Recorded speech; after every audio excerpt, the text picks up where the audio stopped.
Salut tout le monde, j'espère que vous allez bien, moi ça va super. On se retrouve aujourd'hui pour une nouvelle vidéo. Dans la dernière vidéo, nous avons vu la troisième partie du top 30 des techniques les plus puissantes du monde Shinobi. N'hésitez pas à aller la regarder, elle est dans la description. Dans cette vidéo, nous allons voir qui Minato Namikaze pourrait battre dans l'Akatsuki. Dans cette vidéo, nous prendrons Minato Namikaze quand il est devenu Hokage. Nous allons donc pas prendre la version la plus puissante de Minato, qui n'est autre que l'Edo Tensei avec le mode Kyuubi. Car sous cette version, Minato peut battre presque tous les membres de l'Akatsuki. Si on parle de Minato Edo Tensei, il y a seulement Obito Uchiwa, Nagato Uzumaki et Itachi Uchiwa qui pourraient faire quelque chose contre lui. Ça risque d'être très intéressant, n'hésitez pas à me donner votre avis dans les commentaires sur quel ninja Minato Namikaze peut battre dans l'Akatsuki. N'hésitez pas à vous abonner et à liker la vidéo, ça me ferait vraiment plaisir.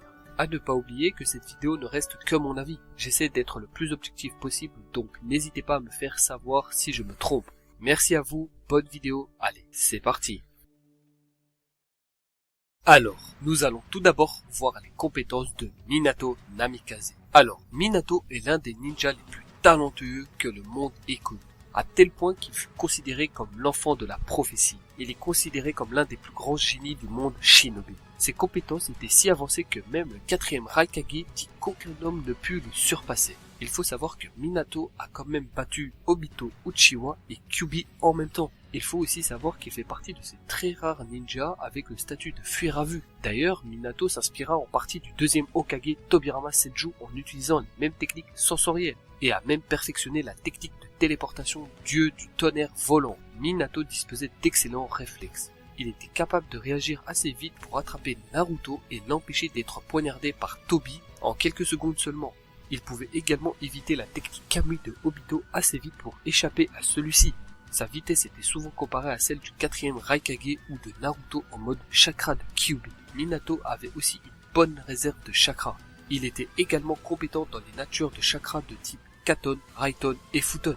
Minato possède aussi une très bonne invocation. Il peut invoquer Gamabunta qui est surpuissant. Un des jutsu que Minato maîtrise le plus est le Rasengan, qui est un jutsu très puissant. Mais ce qui rendait ce jutsu très puissant avec Minato, c'est le fait qu'il pouvait se téléporter derrière ses adversaires et utiliser un Rasengan très puissant dans leur dos. Une des techniques les plus puissantes de Minato est son utilisation des kunai d'espace-temps. Il faut savoir que tous ces kunai étaient marqués d'un sceau pour qu'ils puissent se téléporter à l'endroit où ils étaient plantés. Il pouvait donc se téléporter soit derrière ses ennemis ou alors même esquiver n'importe quelle attaque, ce qui rendait Minato encore plus puissant. Minato avait aussi un bon niveau en Fuinjutsu. Il faut savoir qu'il a quand même été capable de sceller la moitié de Kyuubi en lui et l'autre moitié dans Naruto, en utilisant la technique surpuissante du dieu de la mort. Minato pouvait aussi utiliser le mode ermite des crapauds. Mais Minato n'a pas vraiment réussi à maîtriser ces techniques. Il semble incapable de la maîtriser assez longtemps. Mais cela reste quand même assez correct.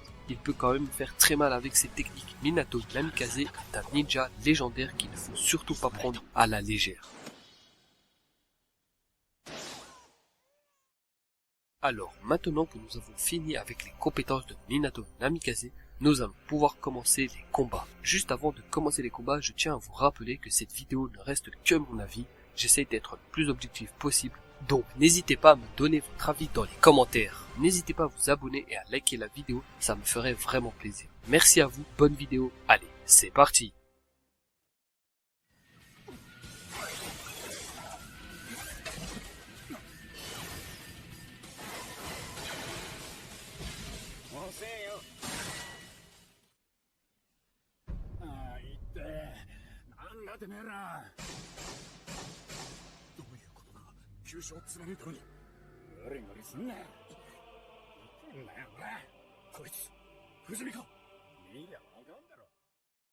Alors, nous allons commencer par le premier combat, Minato contre Hidan. Alors, là, c'est une victoire très facile pour Minato. Et oui, car Hidan est le membre le plus stupide de l'Akatsuki. Malgré le fait que Hidan soit immortel, ça ne change en rien au fait qu'il ne peut absolument rien faire face à Minato. Même si Hidan est un bon ninja, malheureusement pour lui, il ne possède pas les qualités nécessaires pour le battre. Minato le surclasse dans tous les domaines. Le seul point fort d'Hidan est le taijutsu et son immortalité. Mais ce n'est pas suffisant face à Minato. Minato aura qu'à lui couper la tête et c'en est terminé pour lui. C'est une victoire haut la main pour Minato Namikaze.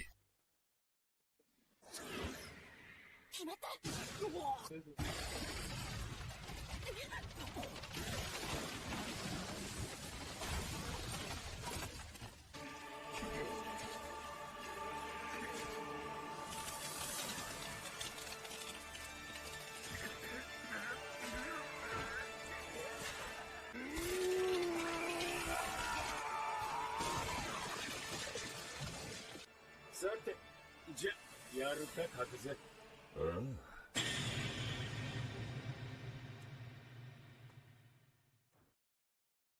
Alors, pour le deuxième combat, ce sera bien plus intéressant. Nous allons passer au compère de Hidan, Minato contre Kakuzo. Alors, ce combat est un peu plus dur pour Minato. Et oui, car Kakuzo n'est pas le genre de ninja à se laisser faire. Kakuzo est très fort en ninjutsu et en taijutsu. C'est aussi un très grand stratège. Mais le point le plus fort chez Kakuzo, c'est le fait qu'il possède 5 cœurs. Il est donc très difficile de battre Kakuzo. Ce qui rend Kakuzo très difficile à battre, c'est le fait qu'il faut abattre ses 5 cœurs pour le tuer, ce qui est très difficile à faire, même pour Minato Namikaze. En plus, Kakuzo est un ninja avec beaucoup d'expérience. Et oui, il faut savoir que Kakuzo a affronté le premier Hokage Hashirama Senju. Il a donc une très grande longévité en tant que ninja. Kakuzo a la capacité de voler des cœurs, ce qui le rend immortel. Il faut savoir que chaque cœur de Kakuzo est relié à un élément, ce qui veut dire que Kakuzo a la possibilité d'utiliser les 5 éléments. Il peut donc utiliser plusieurs techniques différentes. Mais la plus grosse puissance de Kakuzo est le fait que les 5 cœurs ne servent pas qu'à le rendre immortel. Et oui, 4 des 5 cœurs que Kakuzo possède a la capacité de sortir de son corps, et être comme des monstres libres de tout mouvement, en sachant que chaque cœur est relié à une nature de chakra, ce qui veut dire qu'ils peuvent utiliser des techniques ninja. Il faut savoir que les 4 cœurs peuvent attaquer de partout, ce qui est très très fort. Imaginez devoir affronter un ninja avec 5 cœurs, en sachant que si l'utilisateur le souhaite, il peut sortir 4 cœurs de son corps et les utiliser comme des monstres libres de tout mouvement. C'est vraiment très fort. Mais une chose qui le rend vraiment surpuissant, c'est sa forme ultime. Kakuzo fusionne avec les cœurs et devient un monstre ultime. À ce moment-là, Kakuzo passe à un tout autre niveau. Du côté de Minato, je pense qu'il n'aura pas trop de difficultés pour battre les 4 cœurs de Kakuzo. Minato aura qu'à utiliser la téléportation et utiliser un Rasengan surpuissant et c'en est terminé pour ces monstres. Une fois cela fait, Kakuzo n'a absolument aucune chance face à Minato. Bien sûr, je n'ai pas oublié la forme ultime de Kakuzo, qui est très puissante, mais dans ce cas-là, Minato a ce qu'il faut pour détruire la forme ultime de Kakuzo.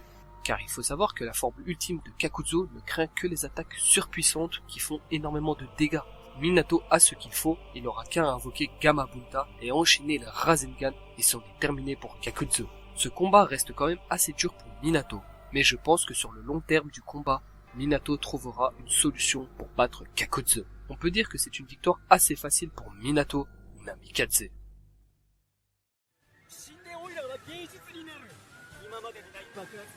この地に今までにない傷跡を残し、そしてオイラの芸術は今までにない賞賛を受けるだろう。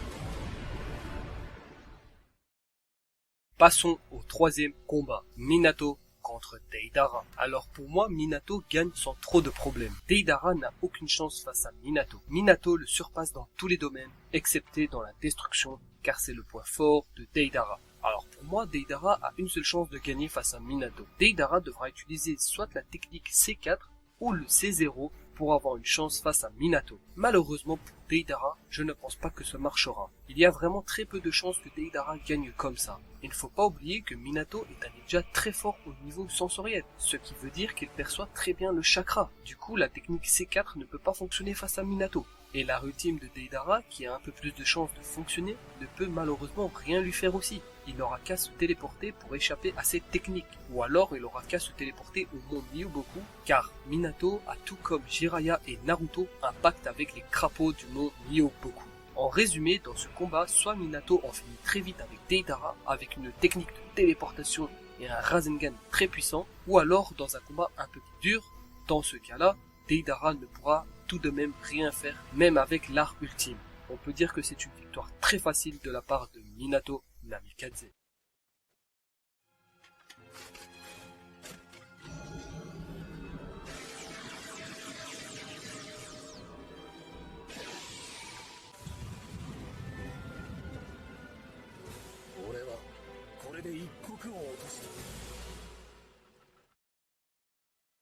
Passons maintenant au quatrième combat.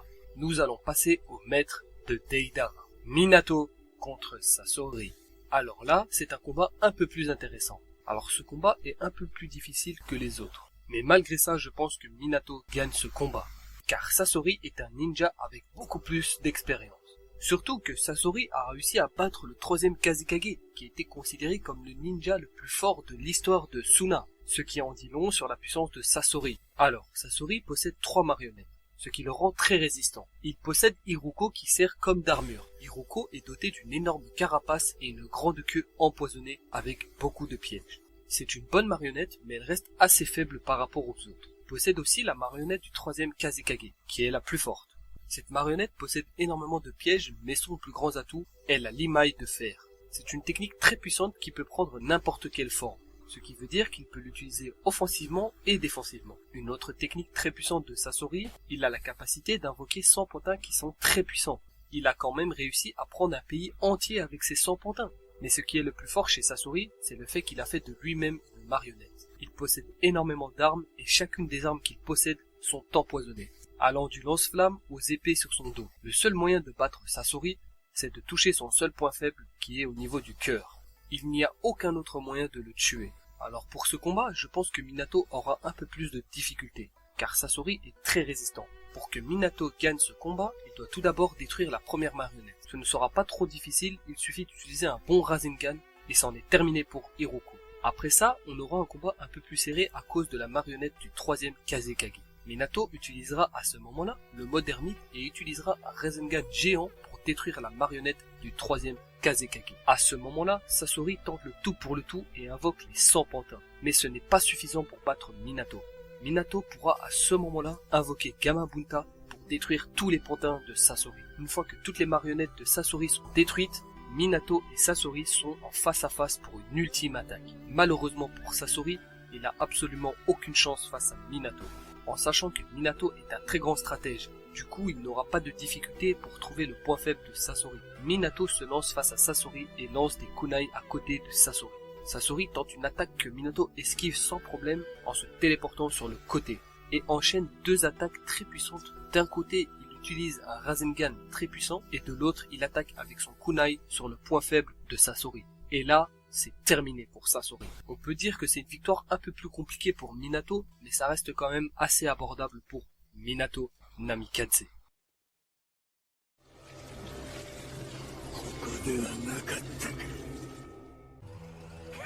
この黒絶の能力、甘く見られたものだ。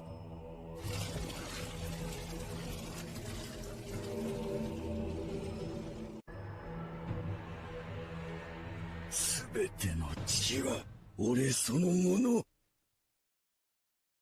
Passons au 5e combat. Minato contre Zetsu. Bon, là, il n'y a aucun débat possible. Minato bat Zetsu à plate couture. Zetsu n'a aucune chance face à Minato, car Zetsu n'est pas un ninja très puissant. Malheureusement pour lui, il n'a pas hérité des pouvoirs surpuissants de sa mère Kaguya, comme Hagoromo Otsutsuki et Amura Otsutsuki, ce qui est vraiment dommage pour lui. Zetsu ressemble plus à un ninja médecin. Il est plus du genre à prendre des informations pour lui et ses alliés, ce qui fait de lui un parfait support, mais sinon, il ne possède pas vraiment de technique surpuissante. Donc pour ce combat, c'est une victoire très facile pour Minato Namikaze.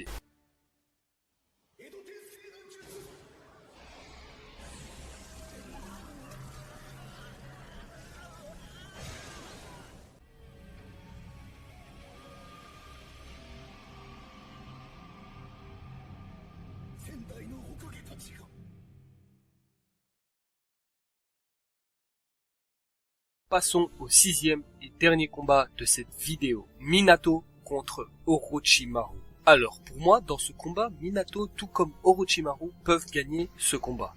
Ce combat est d'un tout autre niveau, car Orochimaru est un ninja vraiment surpuissant. Orochimaru est l'un des 3 Sannin légendaires, et est digne de ce titre. Il est quand même parvenu à éliminer le 3e Hokage. Orochimaru a une très grande maîtrise du ninjutsu et connaît énormément de techniques. Il faut savoir qu'il a développé un jutsu d'immortalité, ce qui lui permet de changer de corps avec d'autres et donc prolonger sa vie. Orochimaru a un style de combat assez spécial, qui est basé sur les serpents. Il utilise les serpents de plusieurs manières différentes. Il peut les utiliser de manière offensive et défensive. Mais le jutsu le plus puissant de Orochimaru n'est autre que l'Edo Tensei. L'Edo Tensei qui est l'un des jutsu les plus puissants du monde shinobi. Cette technique peut ramener à la vie n'importe quel ninja du monde. Orochimaru est aussi très bon en taijutsu, même si ce n'est pas son point fort. Il possède aussi de très bonnes invocations. Il peut invoquer Manda, le roi des serpents. Orochimaru est un ninja très fort et à ne surtout pas prendre à la légère. Alors, je vais dire pourquoi je pense que dans ce combat, Minato, tout comme Orochimaru, peuvent gagner ce combat. Je pense qu'Orochimaru peut gagner ce combat s'il dure longtemps, car Orochimaru est plus résistant que Minato. Pour qu'Orochimaru gagne, il peut utiliser l'Edo Tensei et invoquer le premier Hokage et le deuxième Hokage, Hashirama Senju et Tobirama Senju. Le combat ne peut être que difficile pour Minato. Même s'il reste plus fort à ce moment-là, le problème c'est que Minato devra gérer à la fois Orochimaru, Hashirama et Tobirama, ce qui est très difficile, même pour Minato. Malheureusement pour Minato, je pense qu'il devra lui aussi utiliser la même technique que son prédécesseur Hiruzen Sarutobi, la technique du dieu de la mort. Minato ne connaît rien de l'Edo Tensei, ce qui veut dire qu'il n'a pas d'autre choix que d'utiliser cette technique. Du coup, quoi qu'il fasse, il ne pourra pas survivre. Et par rapport à Hiruzen, je pense que Minato pourra battre Orochimaru avec cette technique. Et oui, car Hiruzen ne fut capable de sceller seulement le premier Hokage, le deuxième Hokage et les bras d'Orochimaru. Je pense que Minato est capable de tous les sceller. Voilà pourquoi Minato, tout comme Orochimaru, peuvent tous les deux gagner ce combat.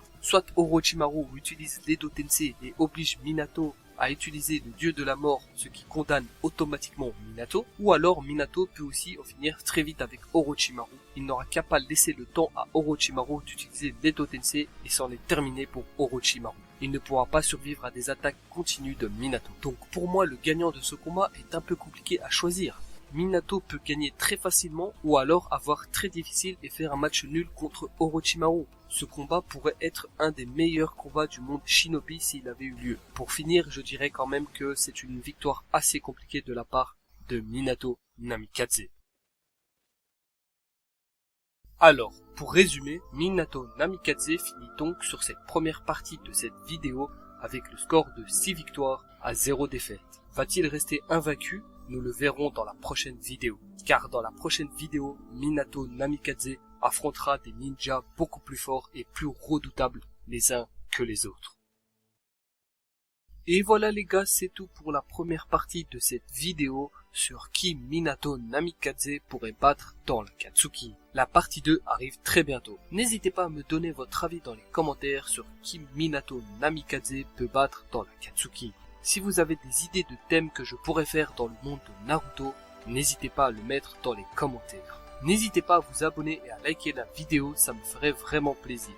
On se retrouve la prochaine fois pour une nouvelle vidéo dans le monde de Naruto. Merci les gars, allez, ciao.